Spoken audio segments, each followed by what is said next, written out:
Hi, everyone. This is Rinsha, and I am the host and author of Due Diligence, a media platform that advances human rights in global supply chains. And I am so lucky I get to speak with experts in the field who are doing this work, who are implementing programs and initiatives to make it easier for companies to execute around human rights due diligence. And today I'm really excited to have Rachel Rigby here with us, who's been in this industry for quite a long time. I met Rachel many, many years ago when I was starting out at the State Department, focusing on corporate social responsibility. And Rachel's here with me to share a little bit about her journey, the work that she currently does, what she's seeing that is working, right? But also what are the gaps in our industry and some tools for you all to take away as you implement human rights due diligence in your respective fields. But Rachel, welcome. Thank you so And much. thank you so much for being here. But tell us a little bit about how you got into this work. Yeah, okay. Well, thanks again for inviting me too. How I got into the work. So after college, this was the late 90s, I moved to DC. I knew I wanted to do something in public service in some way. And I discovered the field of international development. I worked in NGOs for a couple years. And then I realized that companies and business could be a powerful force to support people in the developing world. And so I went and got my MBA. And I focused on responsible business. At that time, the field was just nascent. There was not really any such thing as sustainability. It was just starting. And from there, I thought, oh, I'm going to work in a company. I'm going to work on these issues. And lo and behold, I got a job in the government. And I stayed there for 15 years. So I was in the Bureau of International Labor Affairs at the Department of Labor, working on actually labor standards in global supply chains, but from that government angle. And that's how we met too and worked together there for a while.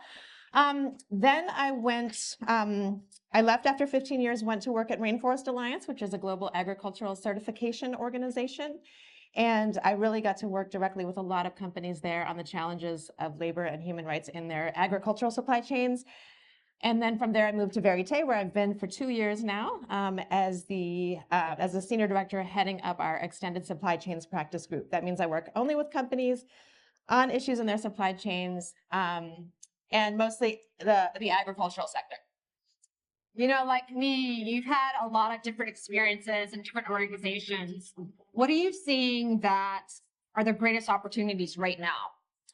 Yeah, I mean, right now we have a mix of voluntary and mandatory, which is really driving company action in this space. You know, we've had the United Nations guiding principles on business and human rights in place now for 15 years, the OECD guidelines, more and more companies doing things in this space voluntarily. And then you have the wave of legislation that's come in different countries. In the US, we have forced labor import bans. We have transparency laws. In the EU, there's due diligence laws. So companies are feeling the pressure, and I think that helps stimulate the field. There are also a lot of companies that just see the business benefits of working on human rights in their supply chains. Yeah, I mean, the UN guiding principles are 15 years old this year. And as you mentioned, there's a lot of regulatory drivers that are requiring companies to act around human rights due diligence. Yeah. What are some gaps that you're seeing? I mean, there's clearly a disconnect. Right? Like, what are those big gaps that you're seeing right now? Yeah. I mean, over the arc of the last 15, 20 years, I've seen companies go from complete denial that there's any problems of the labor standards and workers in their supply chains to realizing, okay, yes, this maybe is an issue. Let's look at our own individual supply chain risks and try to manage those in a quiet way, to companies really taking the reins and doing more to mitigate, manage risks, and remediate. So you see a lot of action in some of those areas. But I think a gap that still remains is the whole area of monitoring. You know, as I said, I work in agriculture. Yeah. So how do you get a handle on what's happening on farms all around the world? You know, individual small plats. Those are places that are really hidden and invisible and hard to see. And it's a space where social auditing, which is one of the traditional ways of trying to monitor workplaces, doesn't really work. So it's just too hard to reach that many farms with that solution. Yeah. So we talk to companies about what are some of the other ways in which they can really get a handle on the realities of workers on farms. So what does good look like, Rachel? I mean, clearly it's a super dynamic space. Yeah. A lot of things are moving, a lot of, again, regulation, there's market pressures. There's a lot of companies that are at different places in their human rights journey. Yeah. Like, what does good look like? Yeah. I mean, as the UNGPs taught us, start by being risk-based.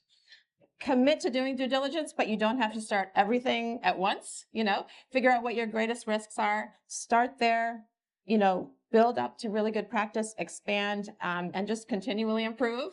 It's a cliche in our field, but it's true. Just keep continually improving. For different companies, good will look different.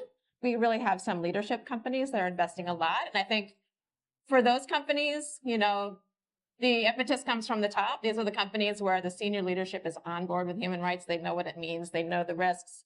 They support it with resources. And that's really what we want to see all companies doing. But even companies that might not have that yet, there's a lot that they can do. Mm-hmm. Due diligence, we are obsessed with practical guidance, tools, and resources. I'd love to hear from you, Rachel. What's something that you would want to leave with our audience in terms of something practical that they can take and learn and implement tomorrow? Okay. Again, from the agriculture space, because that's where I work the most. There's a lot of guidances and tools out there from different organizations on due diligence, how to do human rights due diligence. One thing that we have those at Verité, but one thing that we have that I think is more unique, we call it our first mile due diligence toolkit. And this is explaining due diligence to people in the first mile of the agricultural supply chain. That means workers, farmers, and farm groups, maybe agricultural processors. So they hear this word due diligence, or they're hearing it in different languages, debida diligencia or whatever. And they're like, what is this? And they're not necessarily covered by the European laws or the US laws, but they're feeling the pressure because their customers are covered and they have to do due diligence. So this toolkit really explains to them, what does that mean for them? What do your customers expect? And how can you start to take those next steps? That's great. So you heard it here. Verité has really great tools and resources that companies can learn about and implement and take in-house. And I'm just one final question for you, Rachel, is obviously there's a lot more work that needs to be done, right? That's true. And it can get frustrating and it can become discouraging, but obviously we've seen a lot of progress that's been made over the past 15 years. What are you now excited about? I have to say that I'm a nuts and bolts person. So what excites me is to meet a new company or new client and really kind of dig into their own individual challenges, right? Like everyone's starting somewhere, as I said before. And once I get to meet that company, meet the client, understand their personality as a company, look at their documents, look under the hood a little bit. It's like a fun challenge every time. And so I think that's what I'm excited about, is there's endless amounts of work to do, but it's moving in the right direction. Well, you heard it. Thank you, Rachel, for being here with us and having this rapid fire conversation with me about human rights due diligence. There's a lot more work to be done, but there's also a lot of great tools and resources out there by organizations like Verité. But we really appreciate all of you being here. And if you don't know Rachel, please do follow her and her work. But thank you so much for being here with us. Look me up on LinkedIn. Thank you too. Absolutely.